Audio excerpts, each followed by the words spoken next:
हाँ भाई, good morning. चलिए, अब अपन डिस्कस कर लेते हैं संरूपण समावयवता को।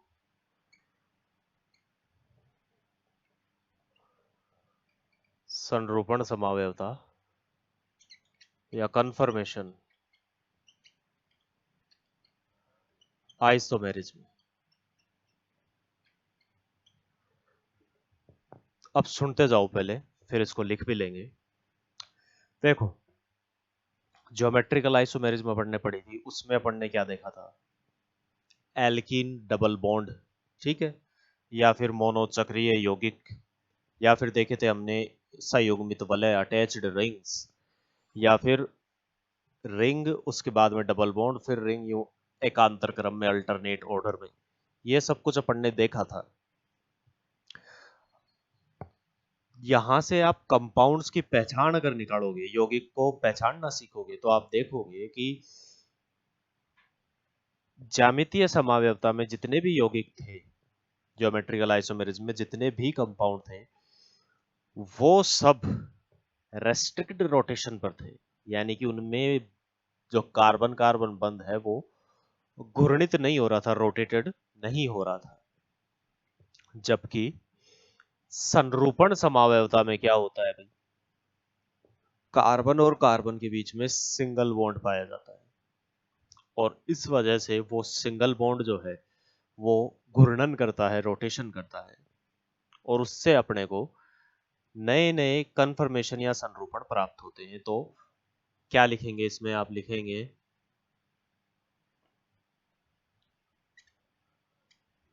कार्बन कार्बन बंध के घूर्णन से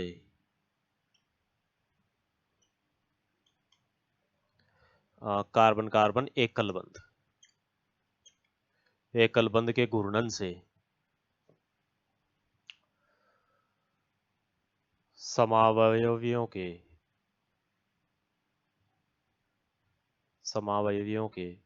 विभिन्न रूप प्राप्त होते हैं।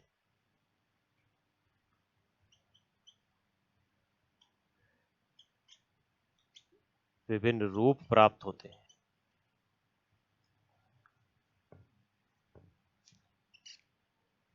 जिन्हें संरूपी कहते हैं।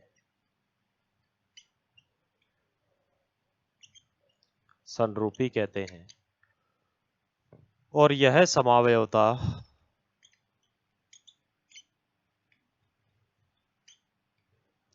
संरूपण समावयवता कहलाती।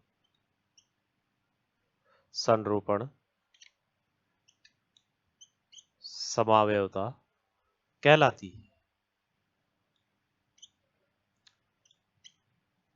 इंग्लिश में लिख लीजिए, मेरे साथ बोलिए। The carbon-carbon single bond in an organic molecule is rotated, and that's why various form of isomers are obtained that are known as conformers, and this isomerism is known as conformational isomerism। ठीक है, conformation isomerism। ठीक है, ये लिख लो आप। ठीक है, rewind करके इस चीज को लिख लेना जो मैंने बोला है। ये परिभाषा हो गई, इसकी डेफिनेशन हो गई। अब संरूपण में सबसे पहले अपने को देखना है भाई एथेन के संरूपण। ठीक है, तो अपन देखते हैं यहाँ पर एथेन के संरूपण।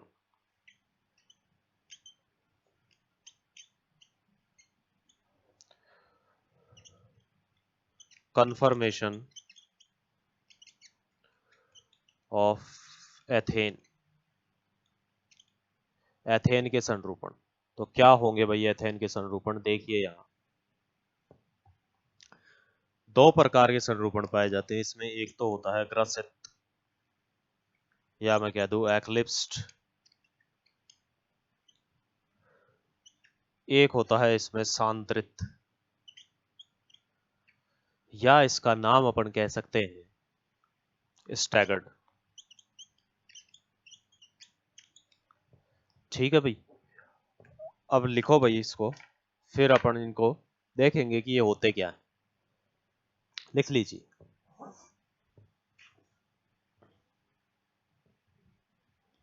चलिए, अब देखते हैं इसमें।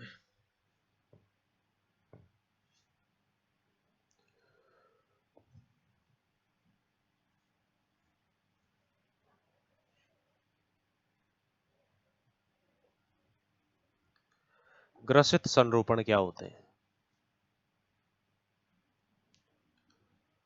ग्रसित संरूपण एक्लिप्स्ड कन्फर्मेशन। ग्रसित संरूपण या एक्लिप्स्ड कन्फर्मेशन क्या होता है? चलिए इसका अपन नॉलेज गेन करते हैं। तो देखो, परिभाषा सुनिए। यदि दोनों कार्बन कार्बन के CH बंधों के मध्य द्वितल कोण 0 डिग्री हो, अर्थात CH बंधों की दिशा समान हो, तब जो संरूपण प्राप्त होता है उसे अपन कहते हैं ग्रसित संरूपण। तो मैं यहाँ क्या लिखूंगा? जब दोनों कार्बन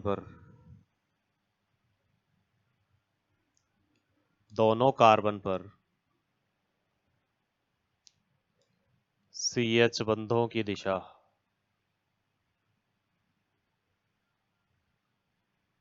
समान हो,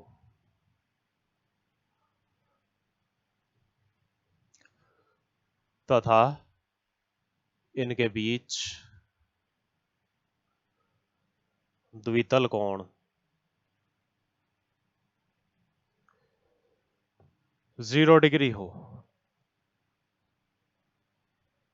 तो इसे ग्रसित संरूपण कहते हैं।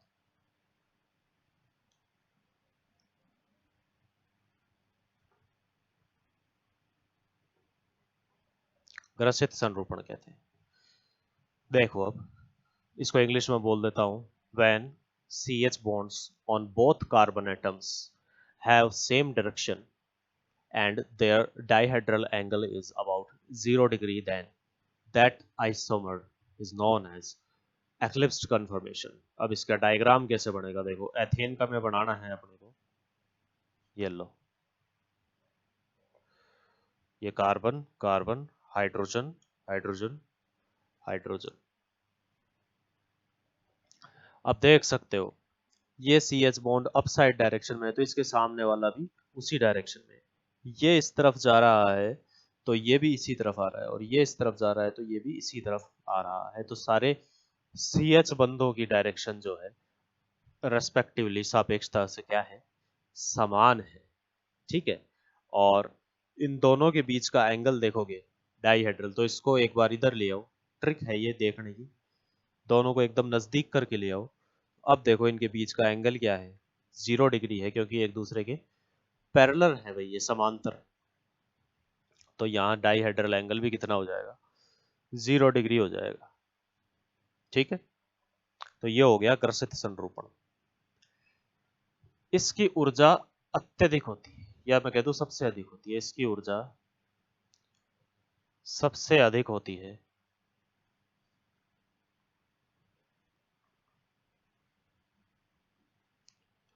अतः यह अस्थायी होता है।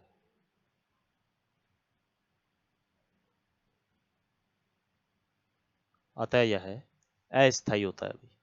ठीक है। अब अगला सांतरित देखा जाए, इसको तो नोट डाउन कर लें आप। नेक्स्ट अपन देखते हैं सांतरित। इसका डायग्राम में थोड़ा सा छोटा कर देता हूं ताकि सांतरित भी यहां बना पाऊं।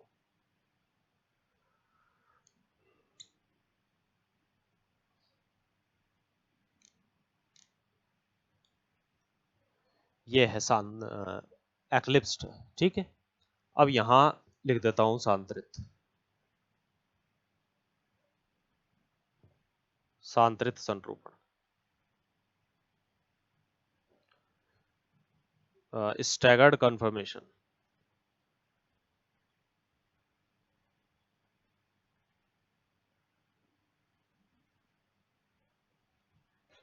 Staggered conformation. अब देखो भाई, सांतरित संरूपण में क्या होगा? जो अपन ऊपर लैंग्वेज लिखी है, देखो इसको थोड़ा सा पहले इंग्लिश में ट्रांसलेट कर दूं। It has the highest energy, that's why it is the most unstable conformation. अब ये जो है, इसी लैंग्वेज को सांतरित या स्टैगर्ड के लिए लिखेंगे तो कुछ थोड़ा बहुत चेंज कर देंगे। देखो यहाँ पर अपन ने कहा है कि सी एच बॉन्ड की जो डायरेक्शन है वो सेम है, सांतरित में कहेंगे कि वो अपोजिट है। ठीक है, तो आप लिख सकते हैं वो लैंग्वेज। देखो मैं बोल रहा हूँ, लिख लेना। जब दोनों कार्बन पर सी एच बंधों की दिशा, सांतरित में लिखना भाई, दोनों कार्बन पर सी एच बंधों की दिशा विपरीत हो तथा इनके बीच द्वितल कोण 180 डिग्री हो, तो इसे सांतरित संरूपण कहते हैं। इसकी ऊर्जा सबसे कम होती है, अतः यह स्थायी होता है। अब इंग्लिश में बोल दो इसको। When CH bonds on both carbon have opposite direction and the dihedral angle between these bonds is 180 degree, then that is known as staggered conformation.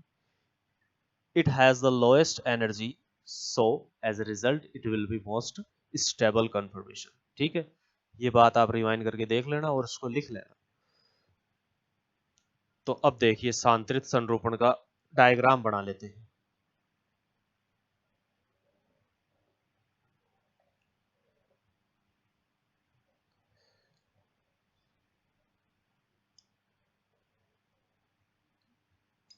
ये लीजिए, ये डायग्राम बनाया है मैंने एक्लिप्स्ड स्टैगर्ड कन्फर्मेशन का। तो इसमें देखो ये एंटी पैरेलल चल रहा है भाई, ये सी एस बॉन्ड इस तरफ जा रहा है अप साइड में, तो ये डाउन साइड में आ रहा है।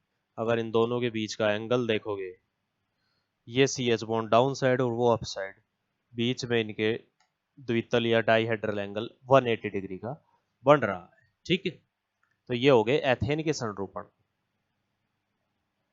आ गई बात समझ में भाई? चलिए इसको नोट डाउन करें आप।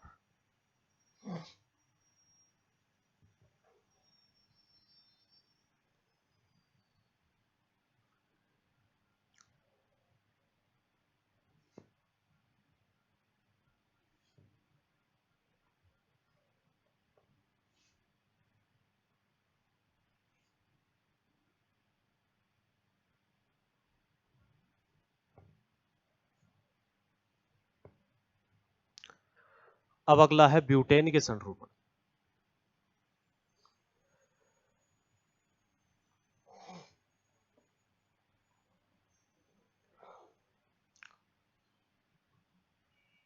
कन्फर्मेशन ऑफ ब्यूटेन, ब्यूटेन के संरूपण। ठीक है, तो देखो संरूपण तो सेम ही रहेंगे, एक्लिप्स एक्लिप्स ही है, स्टैगर्ड स्टैगर्ड ही है। हम ये कह सकते हैं डेफिनेशन के आधार पर भी कि स्टैगर्ड जो बनेगा उसमें 180 डिग्री का एंगल होगा और एक्लिप्स जो बनेगा उसमें 0 डिग्री का डाइहेड्रल एंगल होगा। चीजें जो है ऑलमोस्ट सेम ही है, जो अलग है वो देख लेते हैं। देखो सबसे पहले ब्यूटेन के संरूपण बनाते हैं, तो मैं सबसे पहले फुल्ली एक्लिप्स्ड बनाता हूं भाई इसमें। तो फुली एक्लिप्स्ड किस तरह से होगा देखिए,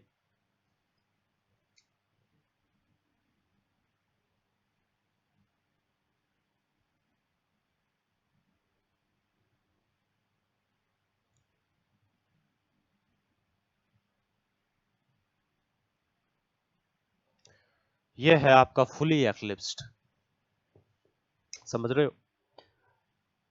इसमें देखो दोनों बल की CH3 ग्रुप एक ही डायरेक्शन में है, अतः इसके बीच में बहुत ज्यादा प्रतिकर्षण पाया जाता है, तो अनस्टेबिलिटी क्रिएट होती है। इसलिए फुल्ली एक्लिप्स्ड जो है, जिसको सिन समावयवी या सिन आइसोमर भी कहते हैं क्योंकि सेम डायरेक्शन है, इसलिए ये सबसे ज्यादा क्या होता है, मोस्ट अनस्टेबल होता है। ये मोस्ट अनस्टेबल होता है, क्यों? क्योंकि इसके बल की ग्रुप सारे एक ही डायरेक्शन में है, तो ग्रेटर रिपल्शन, अत्यधिक प्रतिकर्षण ये महसूस करते हैं, इसलिए ये क्या होंगे, फुली एक्लिप्स्ड में मोस्ट अनस्टेबिलिटी पाई जाएगी। ये इसका पहले नंबर का कंफर्मेशन है। अब जरा दूसरा देख लें, तो जैसे मान लो एक्लिप्स्ड में ही मैं अगला बनाता हूं, तो ये CH3 मान लीजिए यहां रख लिया मैंने, ये एज है ही, या फिर इसको रिवर्स में करके लिख देते हैं। देखो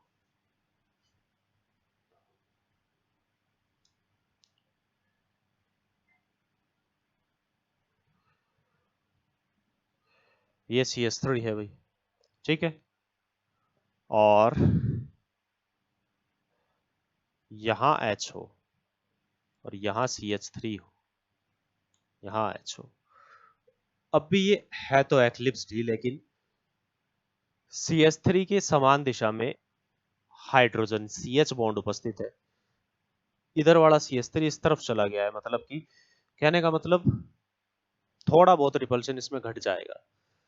अब अगला एक्लिप्स जो आएगा उसके अंदर फिर देखो क्या होगा। ये तो सेम टू सेम मैं ऐसे ही बनाऊंगा। इसको देखो मैं एक्लिप्स्ड सेकंड कह देता हूँ, क्योंकि फर्स्ट तो वो हो ही गया फुल्ली वाला। अब इसमें थोड़ा सा अंतर है, इसमें CH3 इस तरफ होगा और ये H तो है ही, तो इसमें CH3 इधर था, इसमें इस तरफ है। इसको मैं कह दूंगा एक्लिप्स्ड 3। अब मैं स्टैगर्ड बनाता हूं। देखो फोर्थ नंबर स्टैगर्ड, तो नो डाउट अपन स्टैगर्ड के बारे में पहले ही पढ़ चुके हैं, तो डेफिनेशन या उसकी थ्योरी वो की वही रहनी है क्या। इसमें बंध जो है वो एक दूसरे के 180 डिग्री पर या 180 पर पाए जाते हैं, और इनका डाईहेड्रल एंगल या द्वितल कोण 180 डिग्री होता है, 180 डिग्री होता है, ये अपन ने देखा है। तो वही सेम शब्द यहां भी लिखने हैं अपने को, ठीक है। अब यहां डायग्राम को बना लेते हैं, ये लीजिए। अब देख लो इसमें CH3 एक अप साइड में है तो दूसरा कहाँ है, डाउन साइड में है। डाईहेड्रल एंगल 180 डिग्री का हो जाएगा, और मैं इसको कह दूंगा स्टैगर्ड, या इसको एक आइसोमर और कहते हैं, वो है एंटी। और ये मोस्ट स्टेबल है भाई,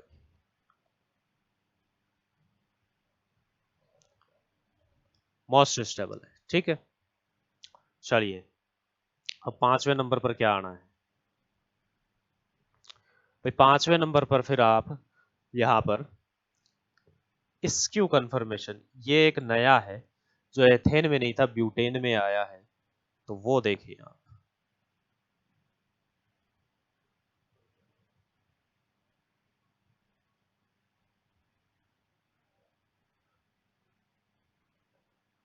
ये लो, अब इसकी क्या खास बात है, तो ये अपने को लिखनी पड़ेगी। तो स्क्यू या गोश, इसके बारे में अपने को लिखना पड़ेगा,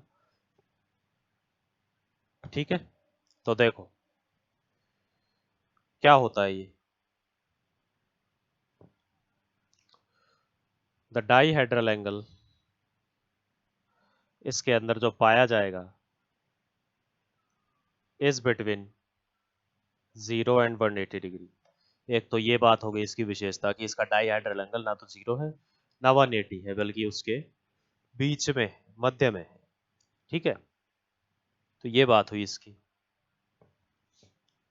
सेकंड नंबर क्या कहोगे, सेकंड कहोगे ये इनफाइनाइट हो सकते हैं, दे कैन बी इनफाइनाइट,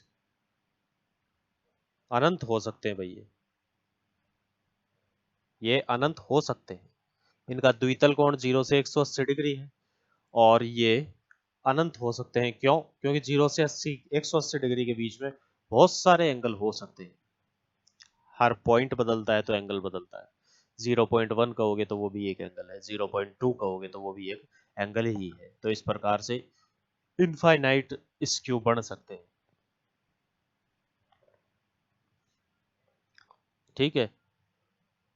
और इनमें गॉस इंटरेक्शन भी पाई जाती है,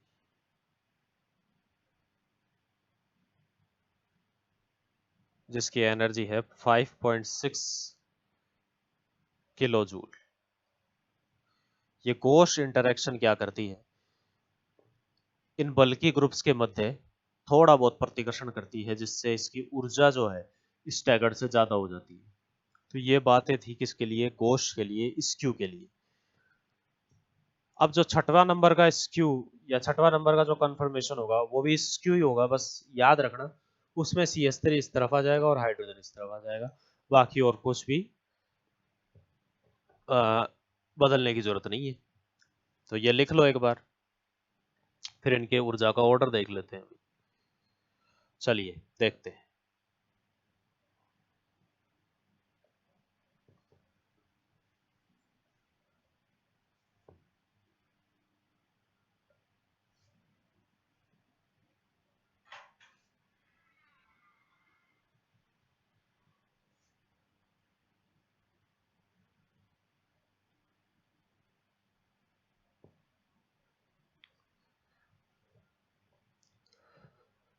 इनका ऑर्डर देखते हैं। चलिए, तो एनर्जी ऑर्डर कैसे होगा, ऊर्जा का क्रम है वो कैसे होगा? तो सबसे ज्यादा ऊर्जा होगी फुल्ली एक्लिप्स्ड की।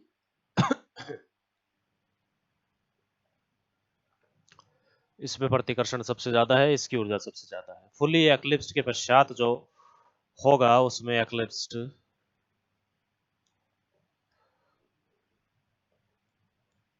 2.0 और एक्लिप्स्ड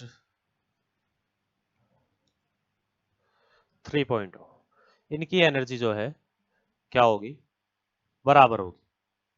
फिर इसके बाद में आ जाएंगे skew first and skew second, जिन्हें गोश भी कहते हैं, और सबसे लास्ट में जो रहेगा वो है स्टैगर्ड, सांतरित। तो आप देख सकते हो स्टैगर्ड की एनर्जी सबसे कम है, तो स्टेबिलिटी का ऑर्डर उल्टा हो जाएगा। स्टेबिलिटी जब लिखोगे तो स्टैगर्ड सबसे ज्यादा स्टेबल होगा, फिर ये होंगे, फिर ये वाले एक्लिप्स, और लास्ट का सबसे कम स्टेबल फुल्ली एक्लिप्स्ड। तो ये ब्यूटेन के संरूपण होते हैं भाई यहाँ पे, ठीक है। चलिए अब नेक्स्ट देखें।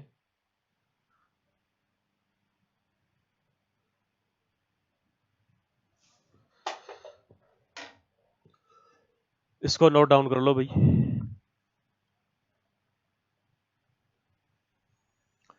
नेक्स्ट अब साइक्लोहेक्सेन के कन्फर्मेशंस देखते हैं। ये नया है थोड़ा, इसमें तो वही एंटी स्टैगर्ड वही चल रहे थे, यहाँ थोड़ा सा नया है, तो इसको थोड़ा लिखेंगे अब।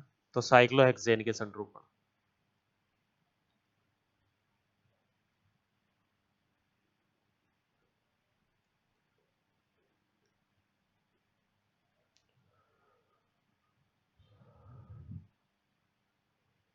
कन्फर्मेशन ऑफ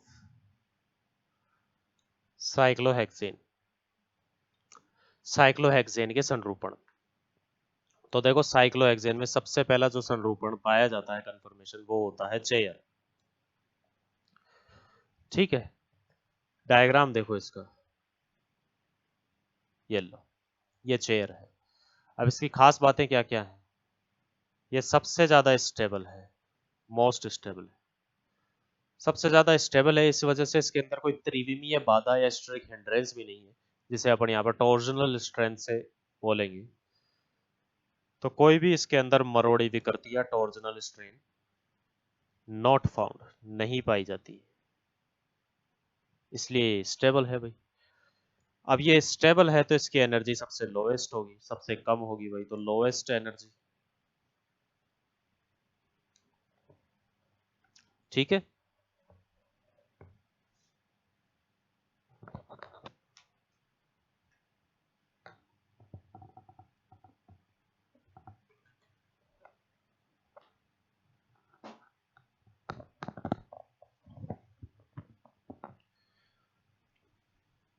तो लोएस्ट एनर्जी है भाई इसकी।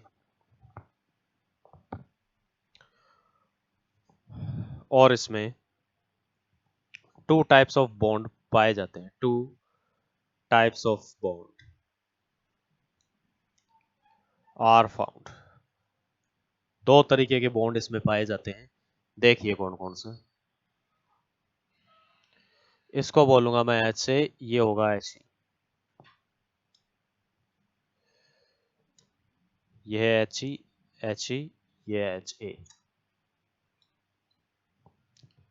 ठीक है। ये भी एच ए, ये भी एच ए, ये एच ई, ये एच ई, ये एच ए, ये He। अब जो इसमें Ha हो रहा है उसको तो अपन कहते हैं अक्षीय बंध या एक्सियल बॉन्ड, और जो ई के साथ दिखा रहा हूं मैं उसको कहता हूं इक्वेटोरियल अथवा निरक्षीय बंध। तो कौन कौन से बॉन्ड हैं इसमें? पहला तो है एक्सियल बॉन्ड, अक्षीय बंध,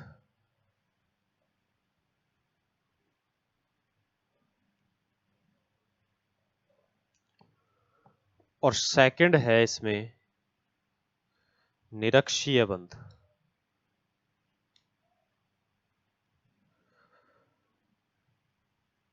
इक्वेटोरियल बॉन्ड।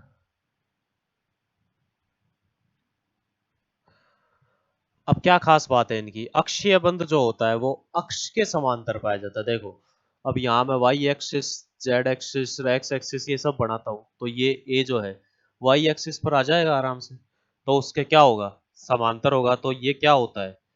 पैरेलल होता है टू गिवन एक्सिस। जो भी इसकी डायरेक्शन में एक्सिस आ जाएगा, अक्ष आ जाएगा, उसके ये समांतर रहेगा। और निरक्षीय बंध जो होता है, ये इक्वेटोरियल बॉन्ड साइक्लोहेक्सेन का जो तल बनता है, प्लेन बनता है, उसके समांतर होते हैं। तो आप लिख सकते हैं पैरेलल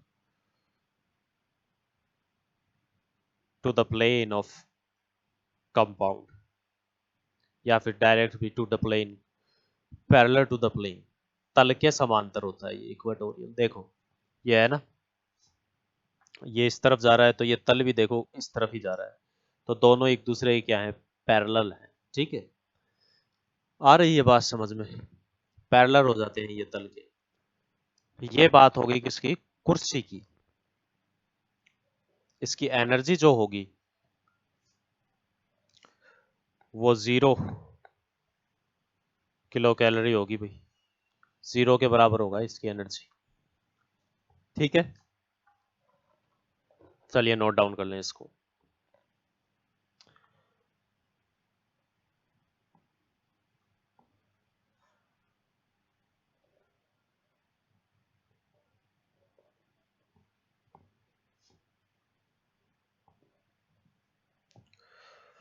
अब चेयर के बाद में अपन यहां पर देखते हैं second number, boat.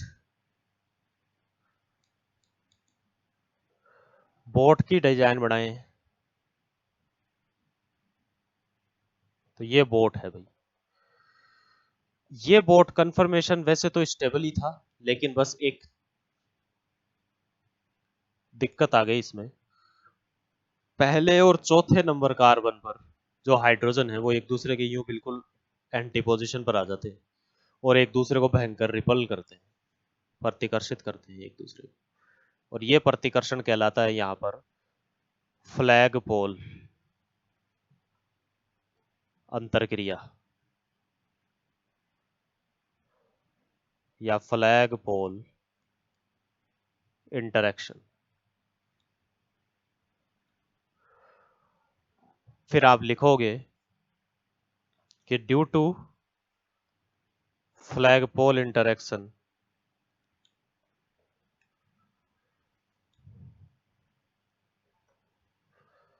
The energy of boat confirmation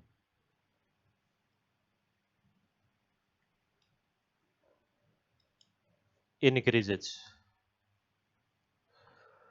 तो फ्लैग पोल अंतर क्रिया की वजह से जो बोट कंफर्मेशन है ना, नौका संरूपण जो है, उसकी एनर्जी जो है वो बढ़ जाती है भाई। अब एनर्जी बढ़ जाएगी तो जाहिर सी बात है, दिखती बात है कि उसका स्थायित्व, स्टेबिलिटी घट जाएगी, तो हैंस स्टेबिलिटी डिक्रीजेस। तो आप इसको हिंदी में लिख लेंगे, फ्लैग पोल अंतर क्रिया के द्वारा बोट संरूपण की, नौका संरूपण की ऊर्जा बढ़ जाती है, इस वजह से इसकी स्थायित्व या स्टेबिलिटी घट जाती है। ठीक है, ये बात हुई बोट की। फिर तीसरे नंबर पर आप लिखेंगे यहाँ पे ट्विस्ट बोट। अब ट्विस्ट बोट कैसा होता है,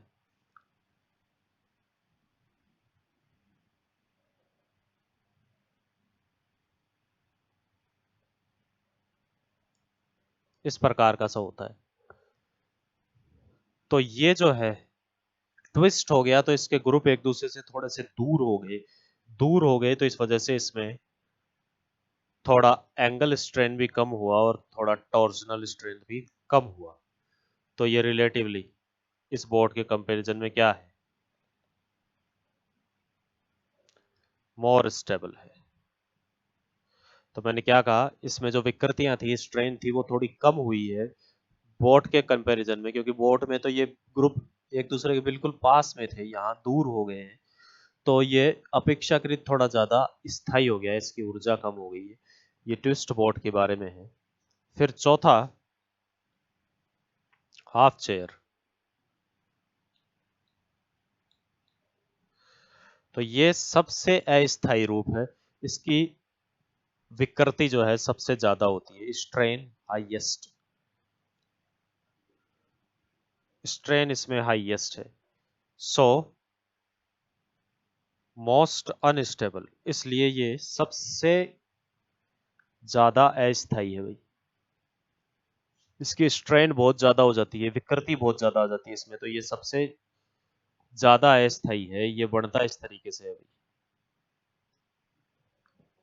ठीक है, एक सिरा इसका यूं ऊपर की तरफ है और एक सिरा यूं फ्लैट है, एक नॉन प्लेनर सिरा है और एक प्लेनर सिरा है, और इस वजह से इसकी स्ट्रेन बढ़ती है और ये बहुत ही अनस्टेबल हो जाता है। ठीक है, परंतु एनर्जी सबसे ज्यादा रहेगी, क्योंकि अनस्टेबिलिटी बढ़ेगी तो एनर्जी तो बढ़ेगी, तो हाईएस्ट एनर्जी है इसकी।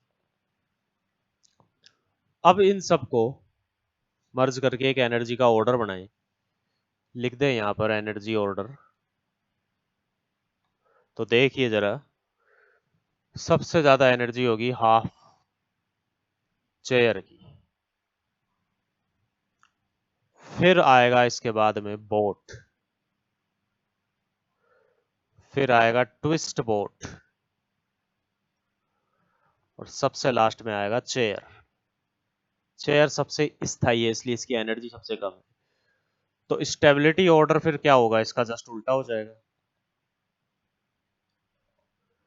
तो चेयर उसमें सबसे ज्यादा स्टेबल होगी, चेयर के बाद में ट्विस्ट बोट स्टेबल होगी, उसके बाद में बोट होगी, और सबसे लास्ट में आधी कुर्सी या हाफ चेयर।